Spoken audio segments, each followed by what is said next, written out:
Good afternoon, everybody. My name is Jason Cabot. I am here with Glenn Grant, and this is our second podcast of Because It Matters.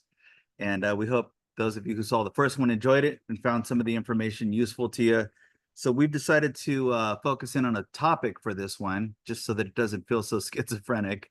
And we're going to talk about relationships. And I just wrote a couple of things down that I thought, but if we can and time allows, we'll touch on them. So in regards to relationships, I wanted to see if we could touch on our professional relationships, our romantic relationships, our relationships with money, also our family relationships, if possible, parents, children, our friends, right, our community of people, and then even if possible, your relationship with the divine.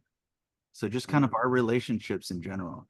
So one of the reasons that this came up is that you and I, Glenn, the other day had talked, and you had shared with me that you were kind of not having a great day. And when I had asked you why, and I hope you don't mind me bringing it up here, and you had, No, you're good. yeah, you had told me that basically you were having kind of a real dark day in regards to kind of a past relationship that you had had, and then even kind of a relationship with a professional project you were working on, and how that was still staying with you. So I thought maybe that would be a good place to start. Yeah, no, that's a fantastic place to start. Absolutely. I'll let you take the lead on that. Okay, How do you so want me to? I mean, I could respond in 12 different ways. yeah, I mean, why don't we start with, and we won't mention any names, but in regards to the past relationship, kind of where you were that day and what you feel like kind of got you there. I think looking at communication and the lack thereof. So, a new word that I use for relationships that I use now that I didn't use even just 6 or 7 years ago is the word trigger. Mm, If somebody does something in a relationship and we get pissed off because we got triggered. And what we do is, it's been my experience, is we react to what that person said or is doing, or for that matter, is not doing. We get triggered. Then when we get triggered, which is code for we get pissed off, then we get hijacked. Our emotions can get hijacked if we really get upset. Maybe it's our feelings are being hurt. Maybe we're not being trusted. Maybe we're being given the silent treatment, whatever, what have you. And then when we get angry, if we get a little too frustrated, we get hijacked. And now all the communication stops. So it's the ability to transcend that and sit down and go calmly with that other person. yeah. Hey, you said or did or didn't do this. And instead of getting angry and triggered, I'm going to calmly tell you how I'm feeling. Let's talk this through. Well, when does that ever happen? Well, and And, especially if it's you part know, of a relationship that is kind of come and gone, right? Like you can't keep calling people up and rehashing the same thing. There's already been right, a period put at the end of that sentence, so to speak, right. but it doesn't keep it from coming up. You know what I mean? And that to me, I thought was one of the coolest parts about this conversation was going to be the way that all of these things kind of web together. You know what I mean? And how they all affect each other. So, Yeah, well, and one of the other things, I don't mean to interrupt you, but just a quick thought on that is, if we don't stop and have that dialogue that I just illuminated, mhm, then what happens? We just keep carrying that same pattern of behavior forward in the next relationship, and then the next relationship. So for me, a watershed moment just recently has been my ability to recognize, oh, those were the things that got me triggered in that relationship, and now I have the ability to actually be zen and calm and actually say, hey, I'm getting triggered with this person or this situation. I didn't have that communication capability 5 years ago. And for the prolific public speaker that I think I am on stage, this was kind of a revelation in my personal journey, in my personal life, of just, wow, I'm getting triggered. mhm. Why? Versus just reacting. Because when we react, we just blow things up. We blow the relationship up. And Yeah. then you can look back inward and go, okay, what did I self-sabotage? Well, you got all these triggers and you reacted to them and you didn't calmly stop from overreacting in your emotions and being able to communicate. So that's to me as a breakthrough for me, but I was in deep reflection on it the other day. No, and that's spectacular. So it's interesting because I was having a moment that kind of felt the same. And I've had some kind of self-realizations just this past year in regards to that. So something had come up in my current relationship, and I really was like, and like you talked about, it just set me off. I was triggered really bad Yeah. about the thing. And I go right away into like super defensive mode, even attack mode, right? And it's not Yes. right. And it's not right. Like I can feel myself. I'm ramped up. You've used the term before, monkey brain, like, right? Like I'm just losing it. And then I kind of had to take a step away, and I was like, I don't feel like this moment really merited the level of kind of frustration and even anger that I was having at the moment. So it's like, okay, let's stop. Like you said, let's go for a walk, and we go to the garage and tinker with something for a minute and kind of think it through. And I've come to realize that whenever I feel like I'm being emotionally manipulated, it's a horrible trigger for me because it takes me back to my childhood in my relationship with my dad. You know what I mean? And that type of what I perceive to be emotional manipulation, where they use your affection against you, right? They use your feelings for them and how much you care for them to manipulate you and get you to do what you want them to do. And when you get their attention because you love them so much, it is kind of like this symbiotic thing that happens. Like they manipulate your emotions, but you get rewarded because you get their time, right? And I'm not Sure. willing to participate in that anymore. So something came up the other day, and it was just like you're saying, like it took everything in me to go, look, whether you're doing it or not, I feel like you're manipulating me right now by using my emotion and my feelings for you. I was like, don't do that because you're going to turn me into something ugly. Like, please don't do that. You know what I mean? But again, that communication, and I don't think that that necessarily belonged to my wife. I just feel like that was just me being triggered, like you were saying.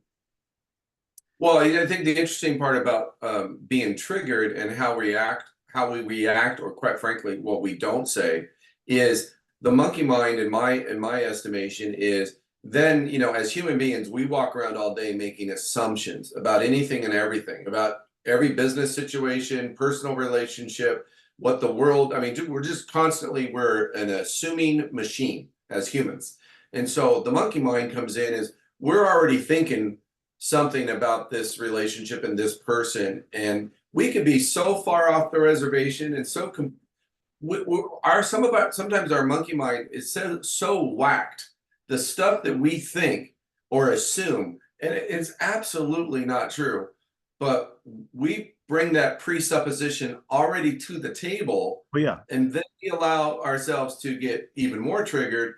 But what we're not doing usually, and I think this is the breakthrough for me, is we're just not usually capable of what you just said, where you peacefully just say, hey, this is what I'm feeling. Let's talk about it. I don't want to feel this way.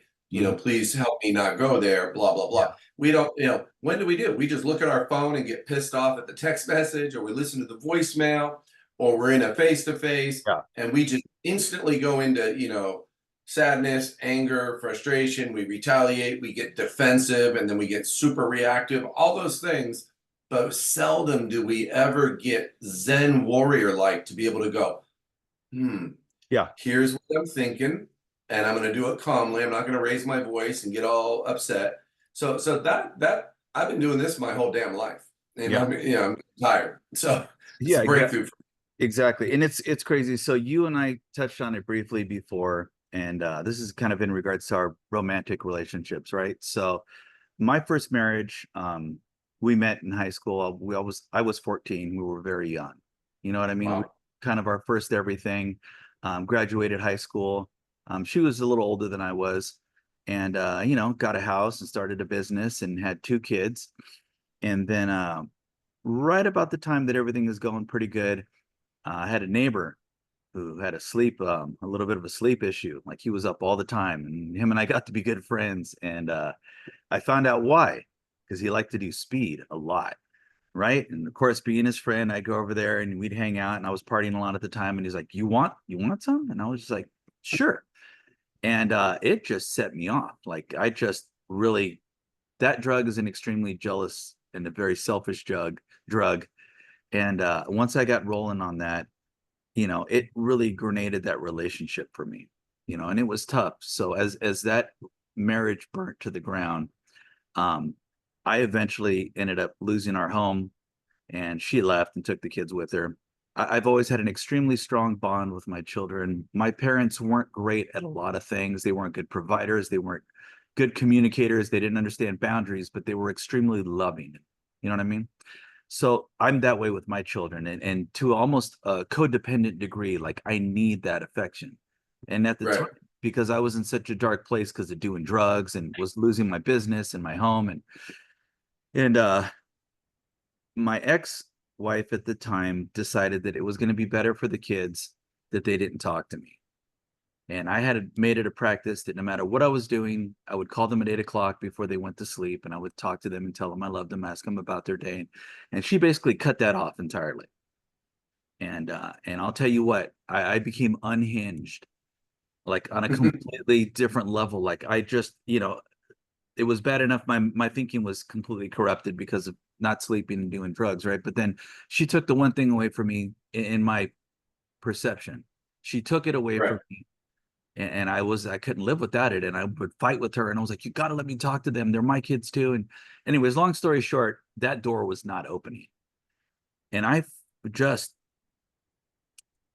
had such anguish over that. And I remember talking to the guy that I was living with at the time, who was also my connection, and I was telling him what was going on, and I was like, it's not right, and my kids, and I'm worried about the kids. And even this guy saw it clearer than me, and he looked at me one day, and I guess he got tired of hearing me snivel about it, and he goes, what's your problem? And I was just like, what are you talking about? I said, they're my kids. He goes, your kids are with their mom. He goes, they're fine. He goes, where do they live? I said, with her mom. He goes, so they're with their mom and their grandmother.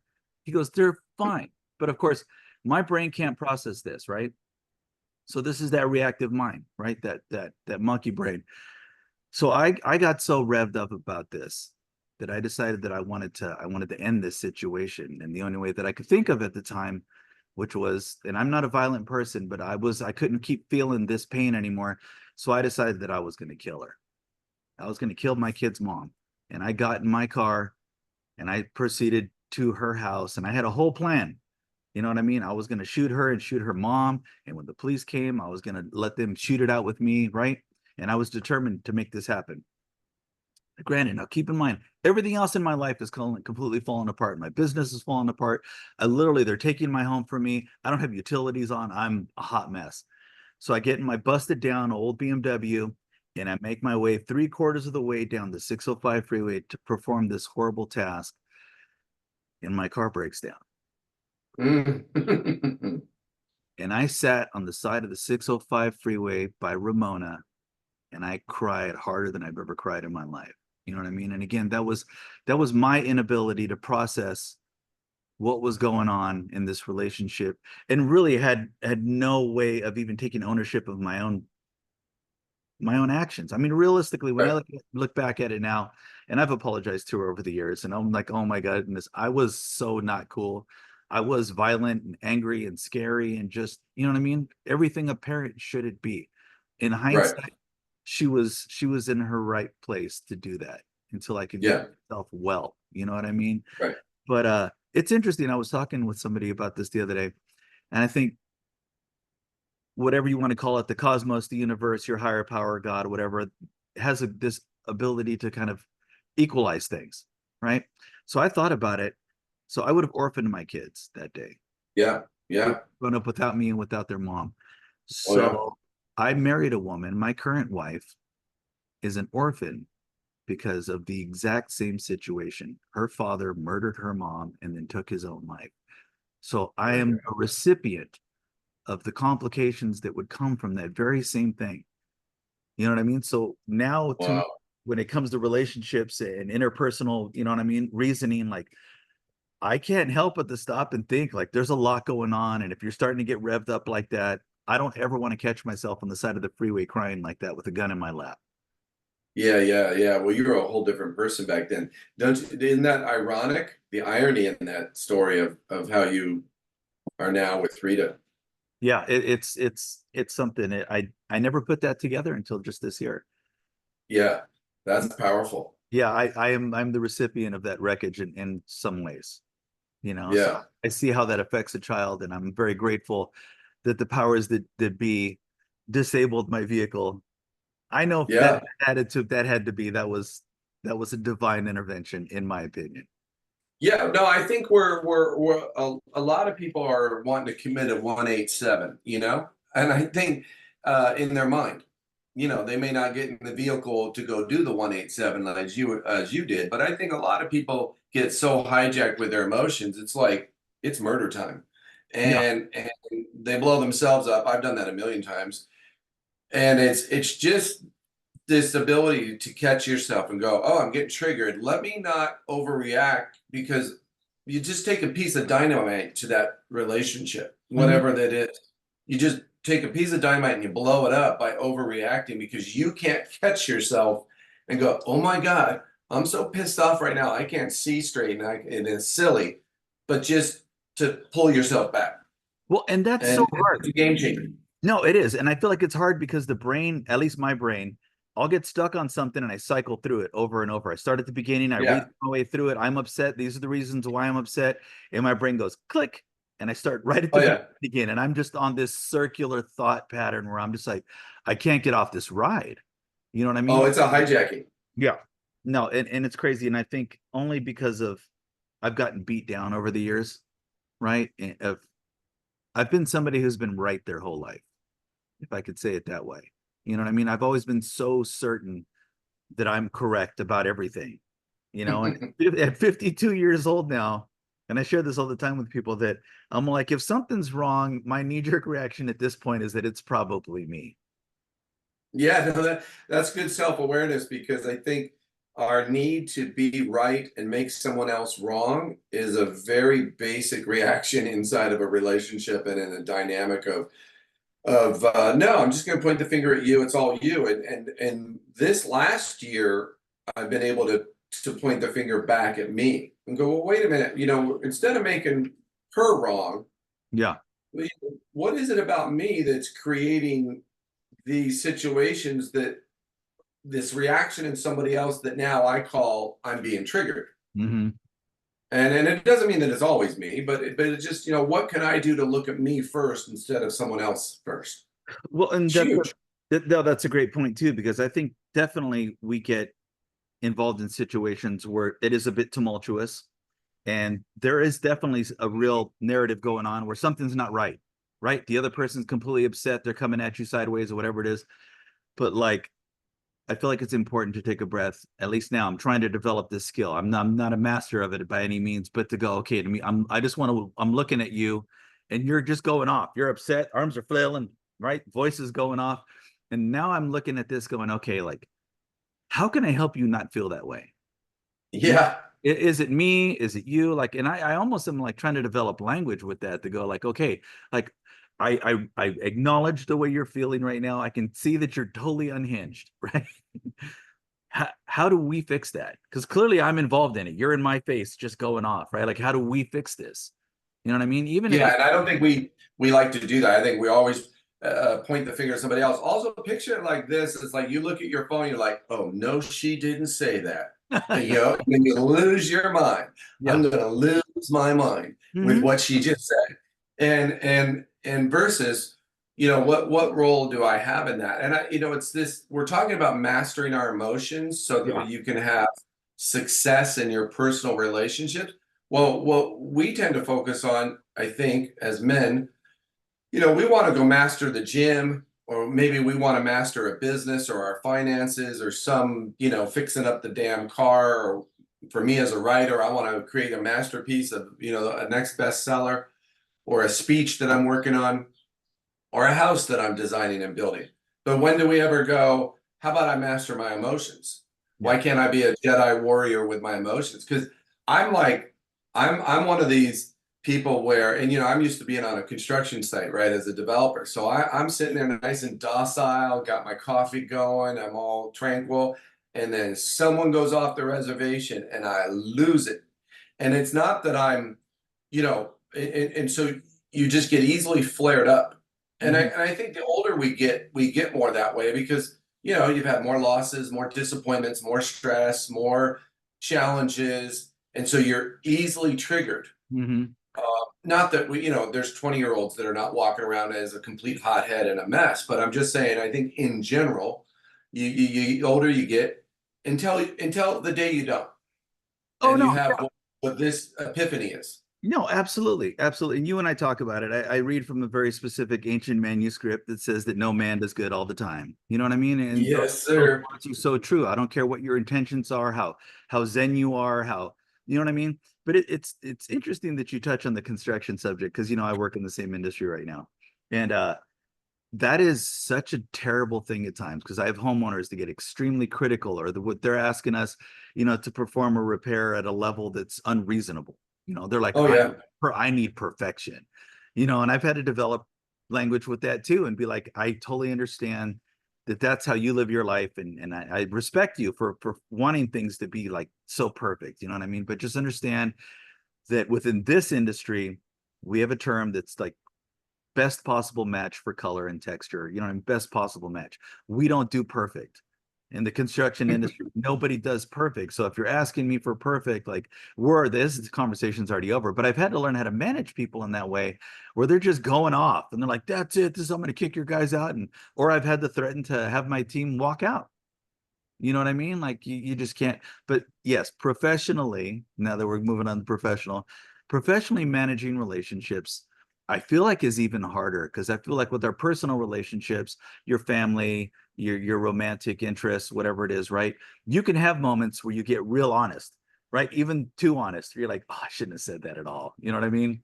But professionally, there's a paycheck at the end of it, right? And we don't own the companies most of the time. So we're like, we have to learn some self-control and not to completely haul off on people. You know what I mean? And I've had, Well, there's a couple things at the end of it. There's either a paycheck, a hammer upside your head because you said something, you wanted to rip somebody apart, and he's got a hammer in his head, in his hand, and he's ready to flail it onto your head because he may not have much to live for in comparison to you. And I've had that dynamic play out quite a few times. Never had the hammer up my head because there's an art form to being able to express how pissed off you are and not get the hammer thrown at you. And then there's unemployment. If it, there's a lot of consequences, I think is my point, to how we express ourselves business wise. It's fascinating because, and at the end of the day, there's consequences to everything, personally or professionally, because people on the other end are going to react. no, for sure. But I definitely feel like the professional version of us is a different version of us. It's a totally Oh different yeah. facet of who you are as a human being. You know what I mean? That's not, Yep. I'm not going to say that it's not authentic, right? Because it is an authentic version of us. It's one that's tailor made or modified for this particular function, right? For Yep. work, Yep. business, for Yep. professionalism, whether we're selling, whether we're collecting money, whether we're running teams, whatever it is, right? So you kind of have to critique that. So it's Oh interesting. yeah. I think my grandfather was one. I just remembered a story that my dad had told me. So my dad, when he was younger, met my mom. He was real young, and my grandfather and really my whole mom's side of the family are professional or commercial painters, houses, buildings, different stuff. Right. And I used to go when I was a kid and work with them. And my dad told me this story one time that him and my grandfather went, and I think one of the cousins was with them, and they were contracted to paint this house. So they went through and they were great painters. They did a good job. You know what I mean? They got contracted to do jobs all over the place. And they finished up the house and walked the property with the homeowner. Homeowner was super happy with what they did, loved the color, everything. They were clean, they were, fast. And then the homeowner tried to dupe them at the end. So the Here we homeowner go. told them, because he's all like, cool, well, then, let's go ahead and take care of it and get the check. This is the amount. And the homeowner says, I'm not paying you. And my grandfather was like, I'm sorry, I'm confused. Like that you said you love the color, you love the way everything came out, you were happy with our service. Like, and he says, I need you to paint my lawn furniture too. And I'm not paying you any more for it. If you don't paint my lawn furniture, I'm not going to pay you for the job. I'm going to stiff you on the work you did, right? So my dad at the time, and he's very reactive. We talked about this. My dad like leaned in like he wanted to go after this person. And my grandfather was like, no, no problem, sir. We'll totally paint your lawn furniture. Let us get our equipment back out of the truck. And my dad was all like, what are you doing? You know what I mean? Like they're trying to rip us off. And my grandfather goes, just hold on. So my grandfather pulls out a gallon of paint, the color the gentleman wanted, and he emptied out about a quarter of that paint to another can. And he took 2 quarts of motor oil and he mixed them into that same gallon of paint. mixed it up real good, went back there and painted all the lawn furniture. And oh, it was beautiful, right? The homeowner's like, cool, here you go. Here's your check. Thank you so much. Appreciate being able to take advantage of you more or less. And because he mixed those motor oil in with the paint, that lawn furniture will never dry. And I thought, wow, that was a different, you know what I mean? You can't do that nowadays, with they'll go after your license or different things. But I thought that's what that guy got for trying to take advantage of my grandfather, number one. And I thought it was an interesting lesson for my dad and really for all of us when I think back on this thing, that like there's a different way to deal with stuff than just being confrontational, right? Matching, negativity with negativity. He was a little slicker about it. And I think, if he wouldn't have been a horrible alcoholic, my grandfather would have been an amazing businessman. You know what I mean? Yeah, no, I think we can learn a lot from our parents. I had a time when my father went to Baskin Robbins 31 Flavors, and Baskin Robbins should be like Disneyland, right? The happiest place on earth. You're going Yeah. to get some ice cream. And this happened just a handful of years ago. I was well into adulthood. This was not a teenage experience. Long story short, he goes into Baskin Robbins, and I don't know. I mean, when every time I go into Baskin Robbins, I'm pretty happy, and so Ice cream is uh, coming. the ice cream is coming. The ice cream man is here, and so he gets worked up into a snit. But only the problem with his little snits is he throws tantrums. Mm. And so I don't know what the kid, because it's usually a young teenager working behind the counter. So apparently somebody didn't react to my father the way they should have. But instead of getting angry, he throws a tantrum. And there's difference between getting angry. Like, I'm really good at just looking at the kid going, you got a bad attitude right about now. Do you think we could straighten that out? And I can do that calmly because I'm used to doing that on construction sites all the time. Yeah. But I'm not going to yell, rant, and rave. So he gets to the door and he's looking back and he's yelling. And he's just, again, I use the word tantrum. Mm-hmm. And I was embarrassed. I had people with me and I was just like, oh, this is insane. And so it's a great reminder if we can learn from our parents, how to be and how not to be, Yeah. and just so the I guess the takeaway from that is I've never behaved like that, Mm. but I have been really guilty of not holding back my triggers. Probably the only time I hold it back is maybe, like I said, on a construction site where I got to ask myself, okay, if I go off right about now, is that going to get me in a fight, which could either get me in a hospital or in jail? And is all of that worth how angry I am right now? Yeah. So it's Or like, not paid. You know what I mean? yeah, Yeah. That. yeah. So that's where I think all men have to or if it's with your girlfriend or your wife, it's like, do I really want to blow this relationship up because I can't be more evolved and catch the trigger before the trigger comes flying out of my mouth and I just go off. So, It's just so simple to me. so I have a little tool that I do if it's over the phone, right? And it's funny because I caught myself saying this a lot. When I'm on the phone, I'm working, I'm busy during the day, and somebody would call me, my mom would call me, my dad would call me a lot, and he'd really be just on a rant, just going off about this and that, and these people and that people, and they're all idiots, right? And I would get to the point where I would like emotional overload, like it's just too much. And the phone rang and I got saved. I was like, oh, Yeah. hey, I gotta call you back. I got somebody calling on the other line. And I've learned to use that a little bit. Yeah. Sometimes I'll get a call that's just kind of not going well. And I'm like, okay, that's such a clean break at times. And forgive me, the people that have heard me say it, it's not always because I'm trying to get away from the conversation, because legitimately I get a lot of calls. But there are times when I feel like it's okay to have that kind of language and be like, hey, you know what? Let me hit you right back. Let me call you right back. Because like, you know what I mean? You feel everything kind of ramping up. And I think most of the time we're not dumb. You know what I mean? We know that the conversation's going somewhere crazy. And the other person goes, oh my God, hold on, somebody's at the door. Same thing. Yeah. Let me call you right back. And Yeah. oddly, it took 2 hours for them to call you back because they're trying to figure out how to re-engage in this conversation. Yeah, exactly. But those are little things that I've learned to do over the years. And I think for me too, being wrong has gotten a lot easier. You know, I've learned that it really doesn't cost me anything in my personal relationships to just be wrong. I mean, a lot of times I'm like, I don't necessarily know if I'm wrong, to be honest with you. You know what I mean? But I feel like if I can just be wrong for the sake of ending this argument, then at least I can get out of this emotional Vietnam, you know what I mean? And maybe have a chance to process it later without being ramped up, you know? Yeah. I think I've never felt I've had too much of a problem being wrong. I'm wrong a lot, and I'm okay with admitting I'm wrong. I think my issue over the years has been pride.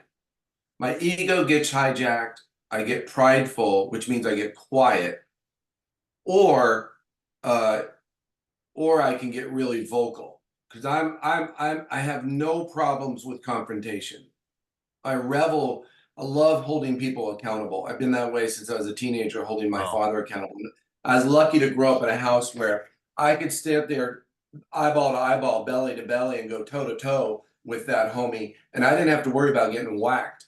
So I was very vocal, which was me was very cathartic. You know, that was very therapeutic for me to be able to just scream out my feelings. And you know, so the feeling of I'm going to hold you accountable has been a theme for me when I feel I need to. It's not that I'm always right and everyone's wrong, so I'm going to hold everybody accountable, because clearly I'm wrong quite a bit in my reactions, my overreactions, my assumptions, my monkey mind, and a whole rotisserie of complicated nonsense. So, but I love taking responsibility for that. I think I'm the same way.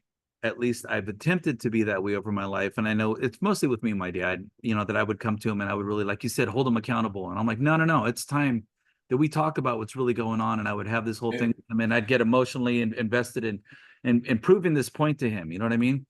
But my dad is such a master at emotional manipulation that I would get revved up about it and even get emotional thinking, yeah, he'll be in some way, it'll touch him to see it, like how affected I am by this thing. And Yeah. my dad would do this thing where he'd be like, you know, Mijo, you were always an emotional child.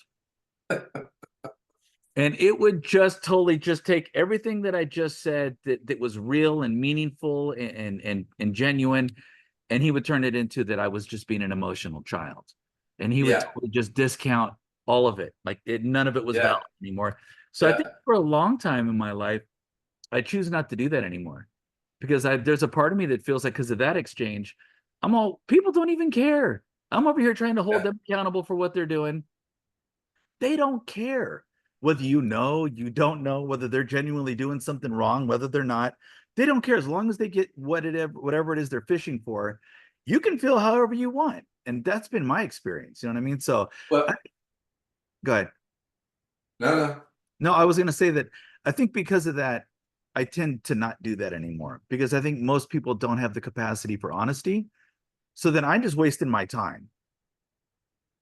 Yeah. Okay. Well, I think there's maybe one or two or three people in your life that you can and should do that with. I mean, Yeah. my opinion is that if you're in an intimate, personal relationship or romantic relationship, whether it's a girlfriend or you're married, you've got to be able to have that level of communication, because they will care. And quite frankly, if they don't care about, you know, you wouldn't have gotten married, and or you wouldn't be boyfriend and girlfriend if they don't care. If they can't demonstrate that they care about real communication, because so many men are out there screaming and yelling or doing something that I've been guilty of, which is very toxic, and that's the silent treatment.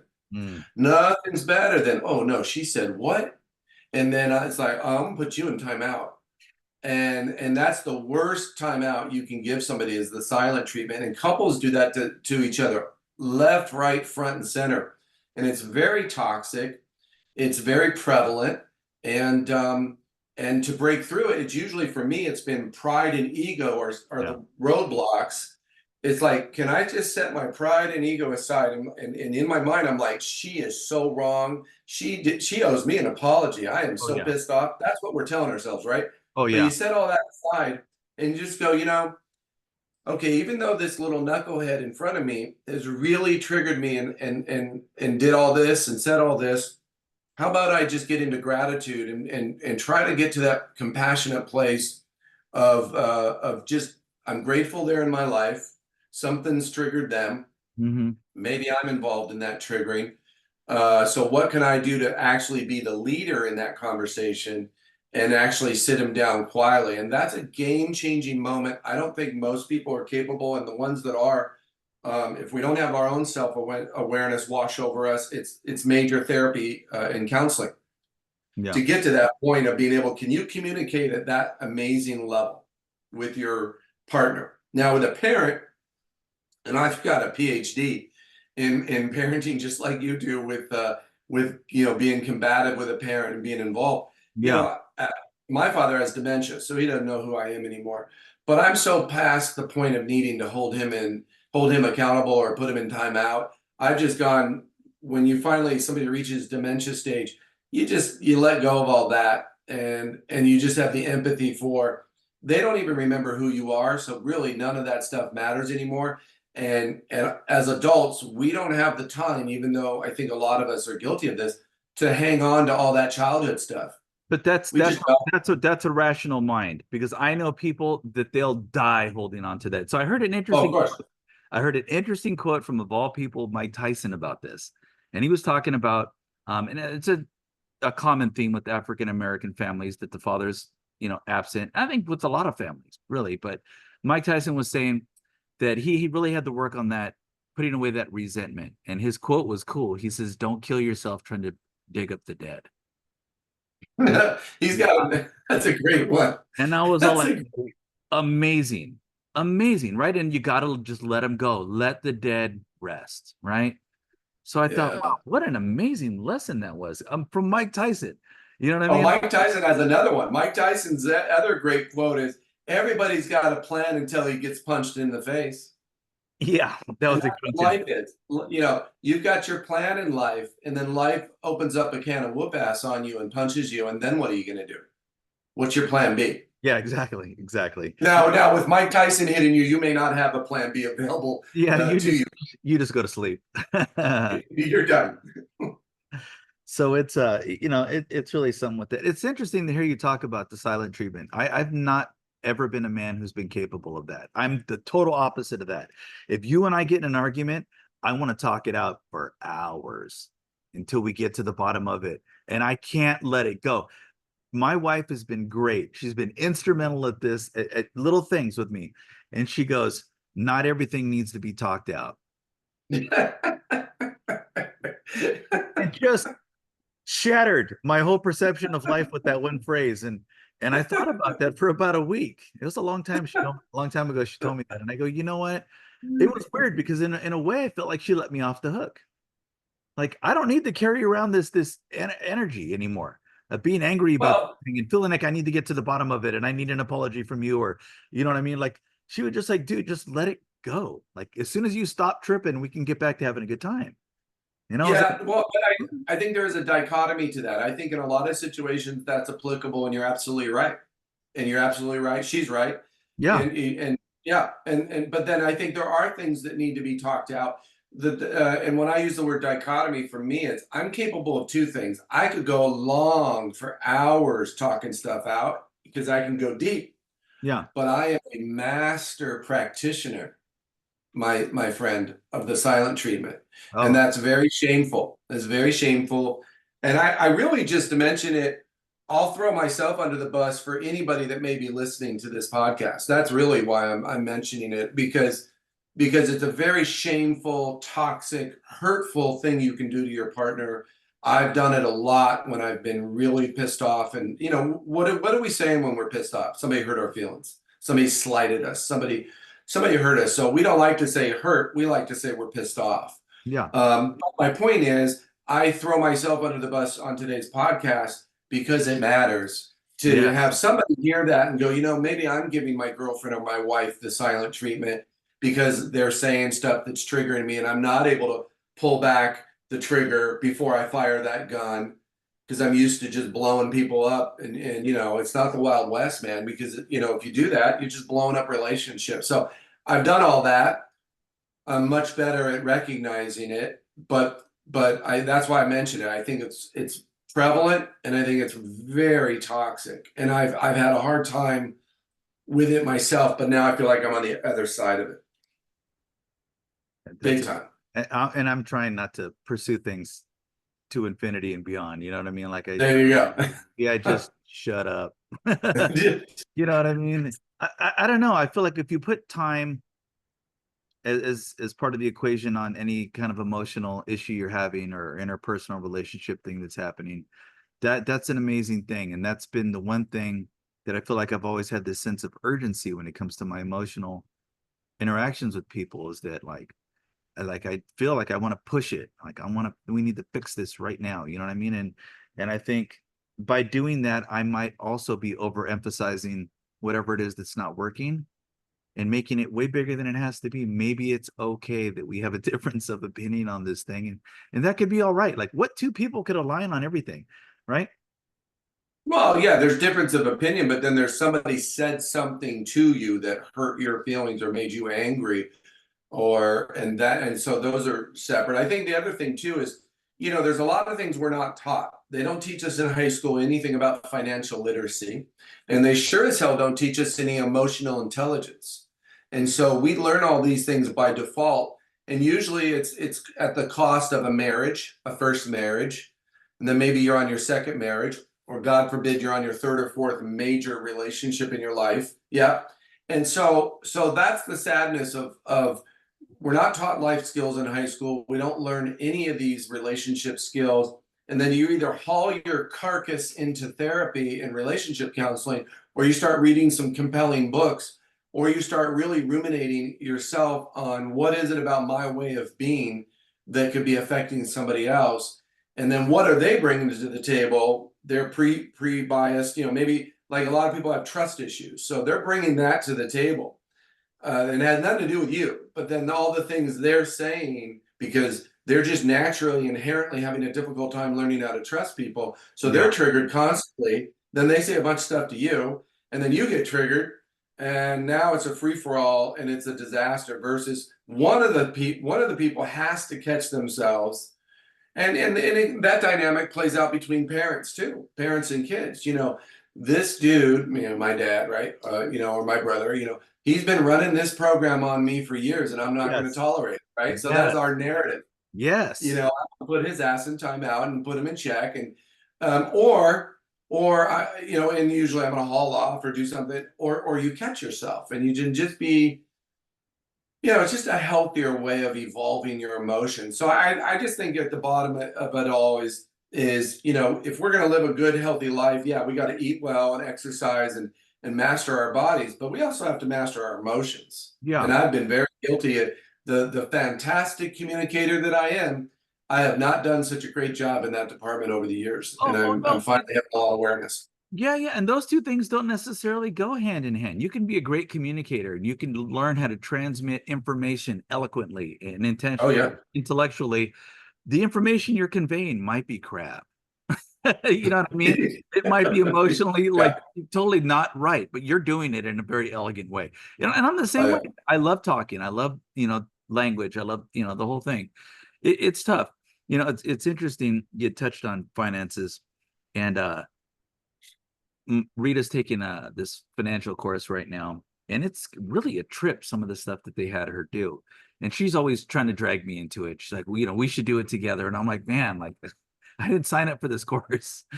But right. Yeah, right. So she shared this thing with me that I thought was spectacular. So she said, I want you to do this one thing with me. And I go, okay, well, what is it? Right? You got to give a little bit, right? Okay. Right. Good. She says, they're asking me to write a letter to money. And I go, what does that mean? She says, they're asking us to evaluate what our relationship with the money is. And they want me to write a letter to money. She's all, I wanted to know if you wanted to write one too. And I was like, oh, you're asking me to write? I'm all, now we're talking about stuff that I like to do. You know what I mean? So I was like, yeah. Mm-hmm.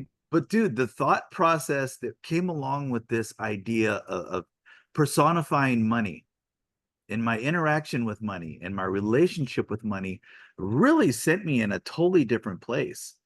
Like, I really came to a realization that my relationship with money is extremely toxic. I've never had any respect for money. I just never had. And once we started talking about this, and I realized that that's kind of how I've been, I'll get it, I spend it. I have it. I don't care. There's something I want, I do it. And I've always been very reactive when it comes to money. Yeah. And I think it's because I've had some very interesting gifts happen to me in my life. So when I was married the first time, I was renting this house in Covina, and a couple doors down from my aunt, which was lovely. You know, my kids would play back and forth the whole thing. And the guy that I was renting this house from one day came by to pick up the rent check or something like that. And we got to gabbing like you and I do. And he was a smart dude. And he says, I want to give you my house. And I was like, what are you talking about? He says, you remind me so much of my wife and myself when we were young. He says, I basically have to unburden myself of this property and I'd like to give it to you. So check this out. This guy did all the paperwork, paid all the closing costs, nothing. All I had to do was show up and sign papers. And I owned a house for the first time in my life with zero effort on my behalf, without having to look for one, without anything. And you know what that did is it gave me zero appreciation for it. I didn't have to do anything for it. I remember him even taking us to Pasadena afterwards to celebrate us owning a home, and paid for us to eat at Mi Piaci right there on Colorado Boulevard, and right swankiest restaurant I had ever been in at the time. And I think because of things like that, that I never really appreciated it. Wow. And it went, and I was like, whatever. What did it cost me? You know, and not until I've gotten older and had a couple of BKs in my background and have kind of had some flagrant spending and have had to look at it and go, okay, you know what I mean? Like, yeah, like what am I? Well, yeah, what am I, a rap star? I'm over here just making it rain. You know what I mean? 30 pairs of on clouds. Why? You know what I mean? So I'm in a place right now where trying to have a healthier relationship with money and a respect for it. You know what I mean? I'm trying right now to pay off all my credit cards, which is tough. You know what I mean? Again, I spend. I like to spend.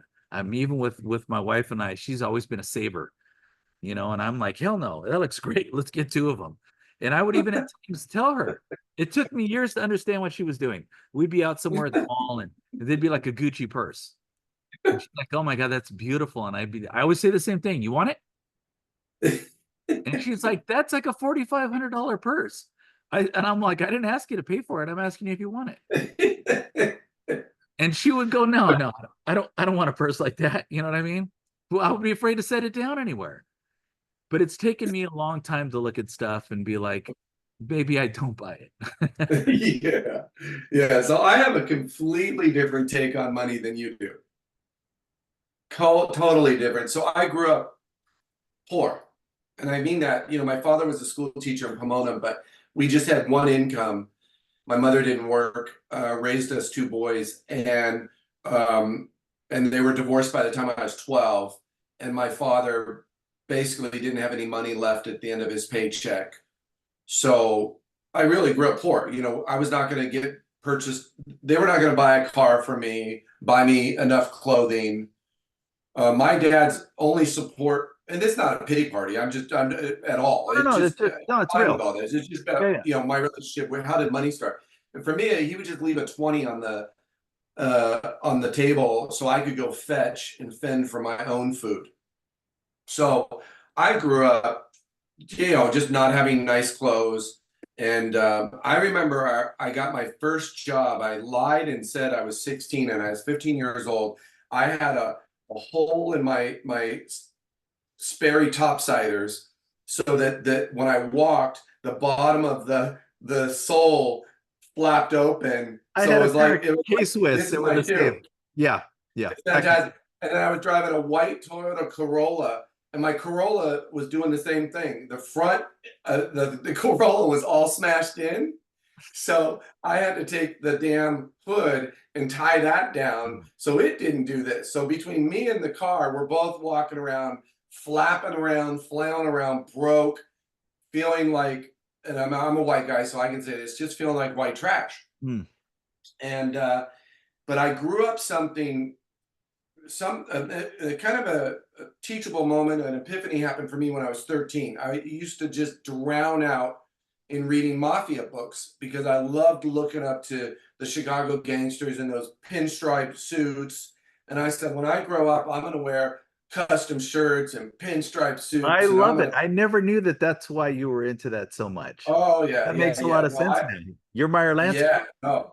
I wanted to emulate those gangsters, and I was going to dress to the nines. Yeah. And if we were doing this podcast, uh, way back in the day, you wouldn't catch me unless I was fully suited up. Yeah. So, and you know how I roll now. But anyways, where I'm going with this is, so I grew up feeling, I did not have what I term in my book a prosperity consciousness. I didn't have that. I had a lack. I grew up with that lack thinking.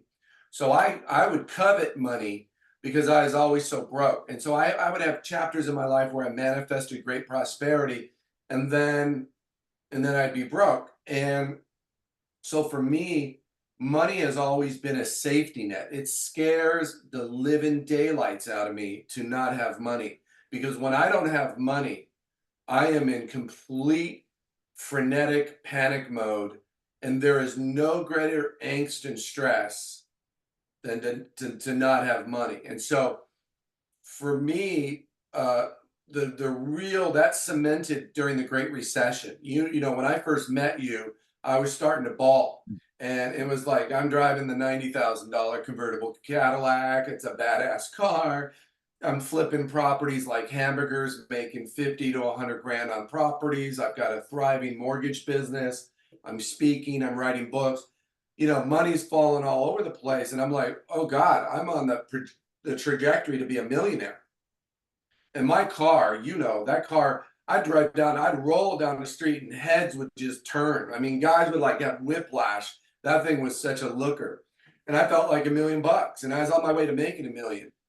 And then it all came crashing down. Yeah. And all it took was the Great Recession. Yeah. It eviscerated any chance of me doing real estate. It took away my mortgage banking practice and all the money I was making in that. And then the kicker was getting cancer at the age of 40. I got a big old tumor on my throat. Now it's existential. I think I'm going to die. And I lost the Cadillac. I lost the house. I lost the marriage. And then I lost my health. The only thing left to lose is my physical life. And I was on the precipice of losing that too. So I remember picking myself back up off the ground from all that. And I would walk from my place down to Starbucks, because my Dodge Intrepid that I'd had for years before I got the badass Cadillac, right? My Dodge Intrepid, I don't know, it needed to be fixed or something. You've always got a backup car somewhere, don't you? I do. I do. Yeah, I got two now. You've always had a backup car as long as I've known you. And I've got that now. I know. And that comes with my relationship to money. Because I've had 5 people in last year. Why do you have 2 cars? I'm like, hey, there ain't no crying in baseball, and there ain't no crying about me having 2 cars. There's a whole reason why, okay? Yeah. So long story short, I'm walking to Starbucks at 40. And I'm like, this is some deluxe BS. I used to be king of the hill just a year ago, a couple years ago. I was rolling. And so when you lose everything like that, and again, not a pity party. I'm all fine with all this, because they're all historical facts at this point. Yeah, historical facts. I love that.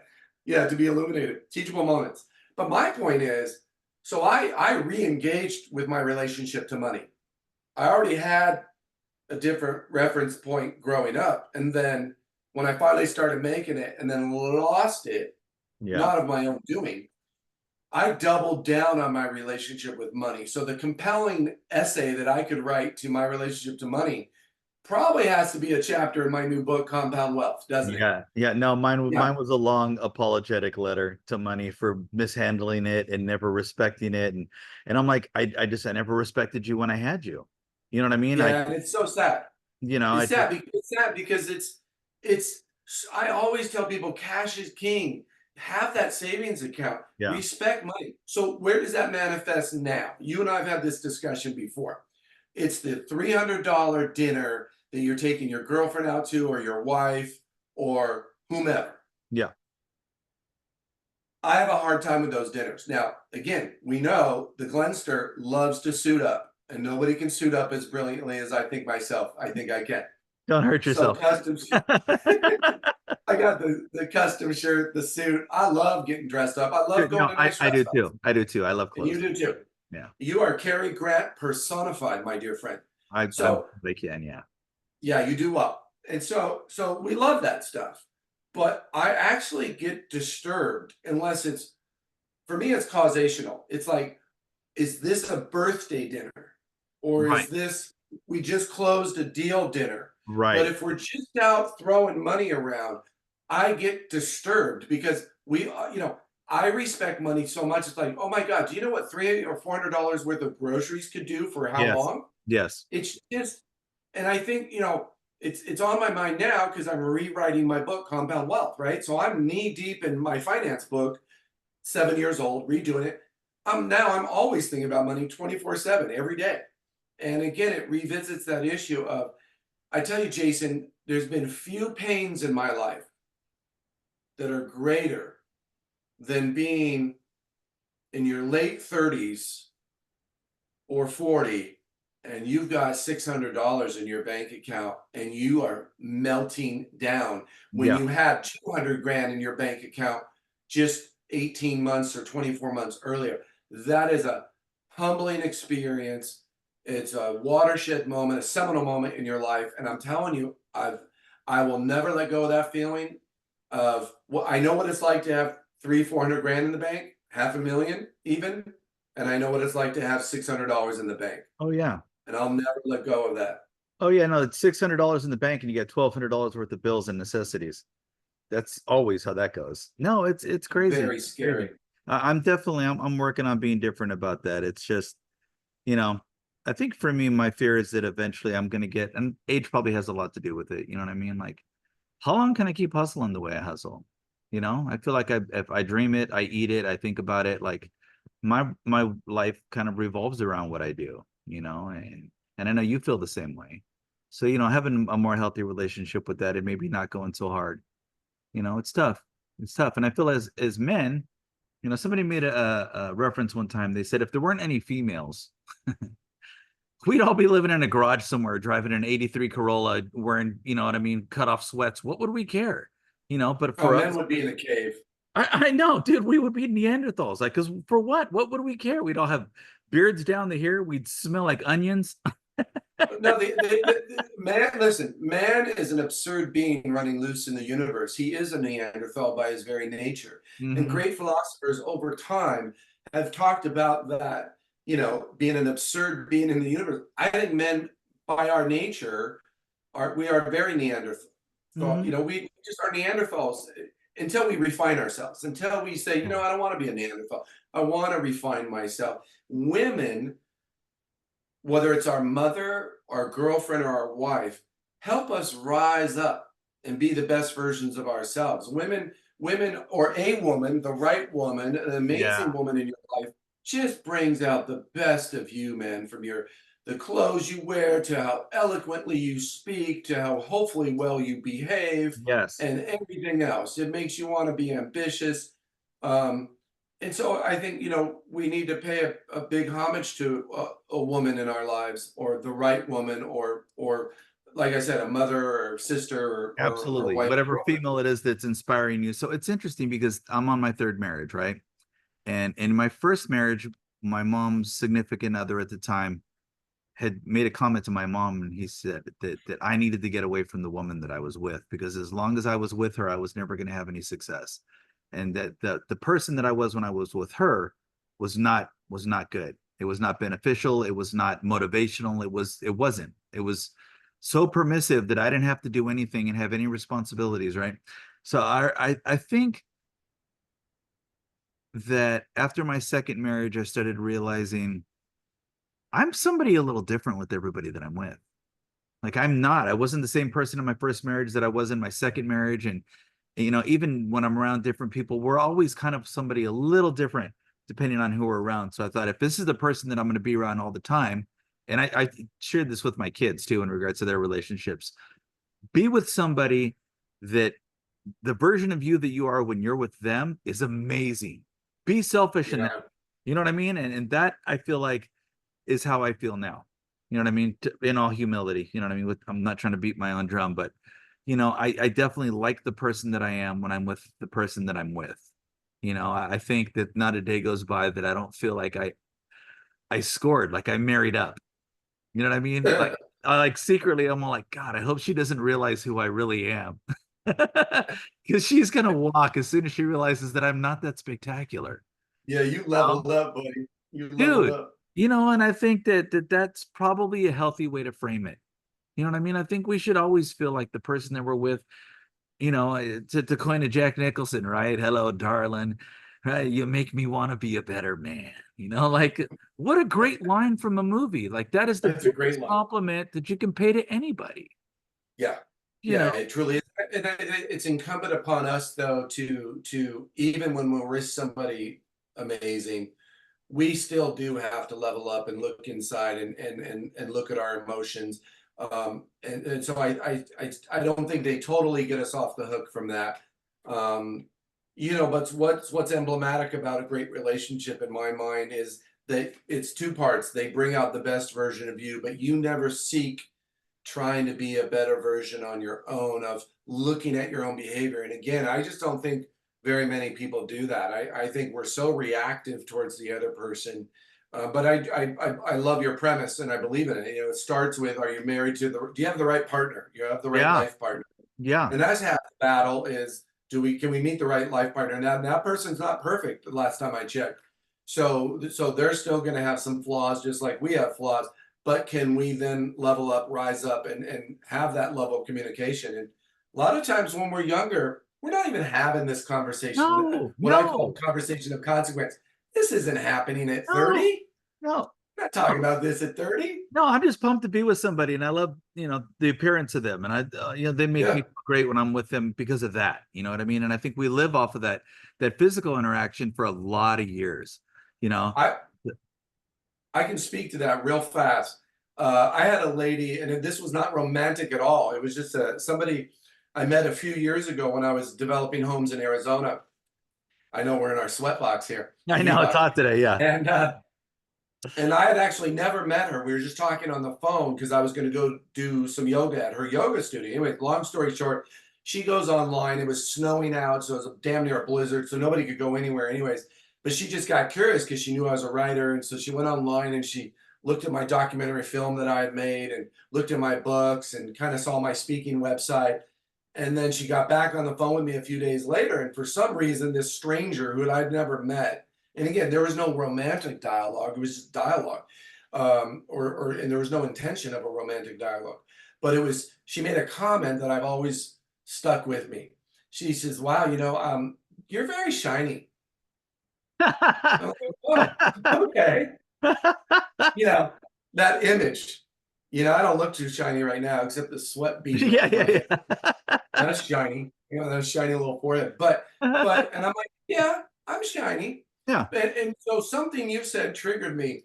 I can remember way back in the day, I had a girlfriend. She was an LA Rams cheerleader.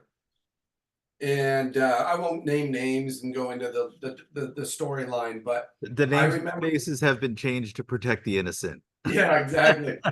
I remember how enamored I was with, ooh, I'm dating a professional cheerleader. It's Yeah. like, oh, the stamp of, this woman's hot.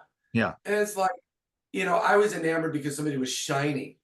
I got to tell you, well, the lessons I got schooled in, and I say this with love. I don't say this with any malice. Um, it took me a while to realize she was bipolar. Okay. She would, one minute everything was fine, the next minute she would absolutely lose her mind Yeah. and slamming doors and jumping out of cars and screaming at you. And it was like, whoa. So my point is, I learned a lot from that human.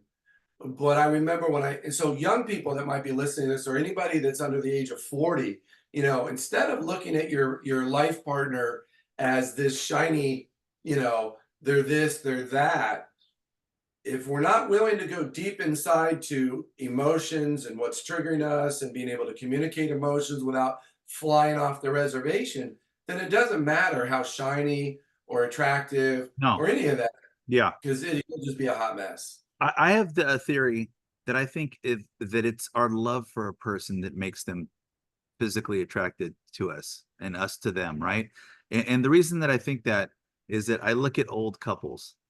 They're old, skin's hanging all over the place, everything's all weird and bumpy and misshapen, right?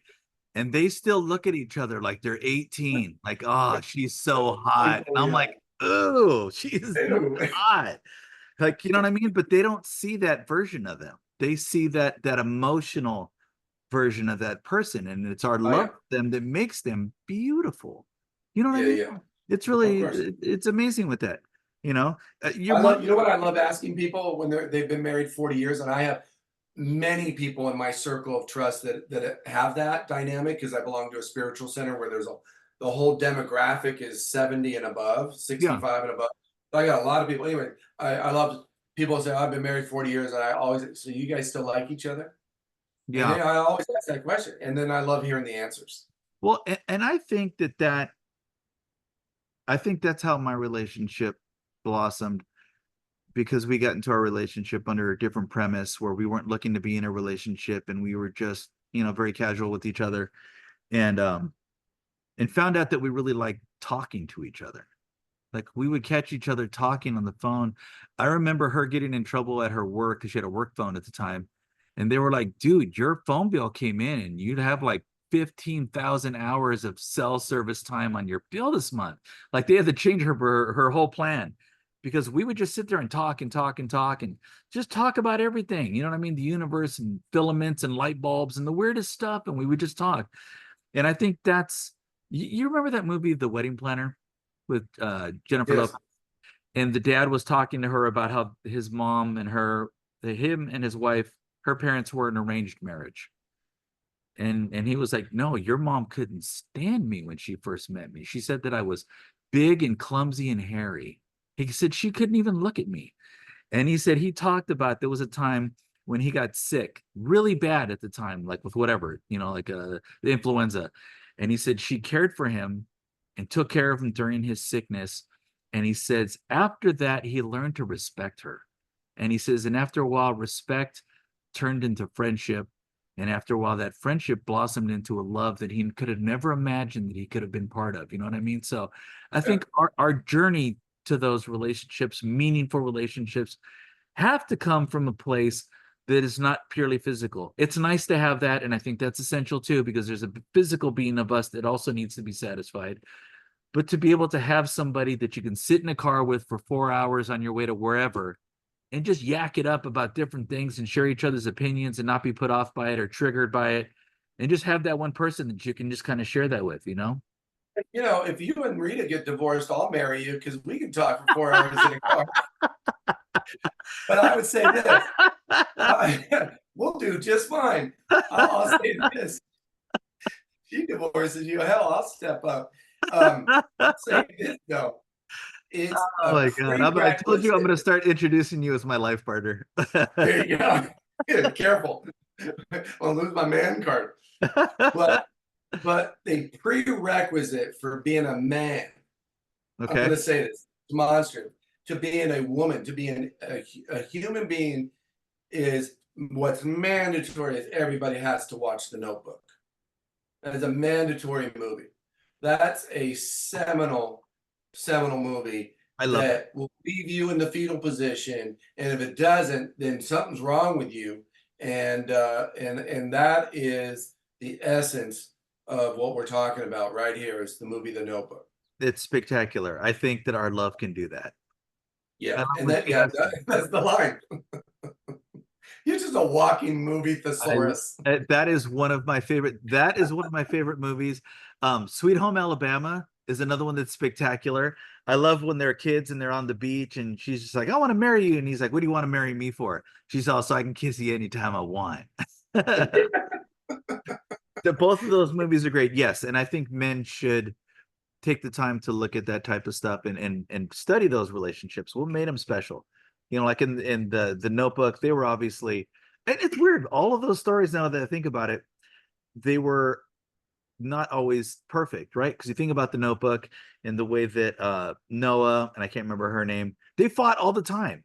Remember, Oh they yeah, yeah, would big break time. up and then would get back together. And Oh yeah, even when she came back into town and was going to marry that other jackass that was the soldier, yeah, and he's just like, "What are you doing here?" He's like, you still can't make up your mind. Like your whole life, you can't make up your damn mind about what you want." He's all, "What do you want? What do yeah. you want?" You know what I mean? And she had to Photographic memory over there. yeah, and that was her thing. She had a hard time figuring it out. And then if you think about Sweet Home Alabama, same thing. They were estranged and going through the divorce, and she couldn't stand him, and it was a trip because that was an example of honesty. Remember, he was a loser, and she thought he was a loser, and left him behind and started her career in the city doing designing. Yeah, yeah, He didn't want to tell her that he was this wildly successful glass producer, right? Deep South Glass and all that. Now, I'm gonna have to yeah, watch these movies now, but yeah, great studies in regards to relationships and what it takes to make them successful. And I think it's that honesty. yeah. Well, I walk my talk because I got the movie poster up in my movie room, so I it's legit. I've watched that movie a few times. love it. I love it. So yeah, I want to just close today with, I love that quote still from Tyson. Don't kill yourself trying to dig up the dead, right? Maybe we learn from our past and we leave it back there and we don't let it grenade our current relationships or trigger us to hell. Yeah, yeah, that's a great quote. That's a great quote. Boy, for somebody that puts a beat down on humans and pummels people for a living, he certainly is quite philosophical and poetic. Well, we've talked about it. Maybe the fact that he's so physical like that is his reaction to his emotional fear. Oh yeah, it Maybe, is. Well, I've heard him describe that. yeah, I have to Oh be a yeah. monster to survive this world. Oh no, that's without a doubt. And I Yeah. and I think there's a monster that lies deep and lurks deep within a lot of us. And if we can get a hold of it and realize that we don't have to overreact. And like I said, there's a turning point for me in my life this past year, past couple of years, but particularly recently of being able to really get a hold of that and catch myself and then go inward and look at myself because that's the essence of being an existential. You take responsibility for your own behavior, and so yeah, it's a great way to leave off this podcast because we know that because it matters, It does. right? It does matter. So we have to learn ourselves and we have to understand what it is that we're doing and why we're doing it because it matters to us. We want to have peace of mind. We want to have comfort. We want to have serenity in our lives. I had to learn the lesson just recently. I was getting upset about something and something triggered this memory. And I remember somebody talking about it in almost like a mathematical equation. They're Mm, all fear or anger is a direct reaction to fear, right? mm, When I'm feeling mad, and I was just recently, I was getting upset about something, and I immediately went, okay, I'm pissed off. What is it that I'm afraid of that's making me react outwardly? You know what I mean? And I had to kind of go through it that way. And if I could address the fear, then I've addressed the anger. And I yeah. thought that was a powerful lesson. Again, I'm a babe. I'm an infant walking around. You know what I mean? Just trying to figure it out. But I appreciate our conversations immensely and my friendship with you. And just I love these conversations all the time. It's a good discourse, brother, and it's a conversation of consequence. Not a lot of men are having it. Hopefully, somebody hears this and they have a nugget or two to take away that they can bring into their walk through life, and they can look back and go, "Yeah, I picked that one up from this podcast." Then we've done our job today. Yeah, and I thank you for your time as always, and I appreciate you and your friendship. And be well. And I'm sure I'll see you in a minute. You're a blessing, brother. Thanks, man.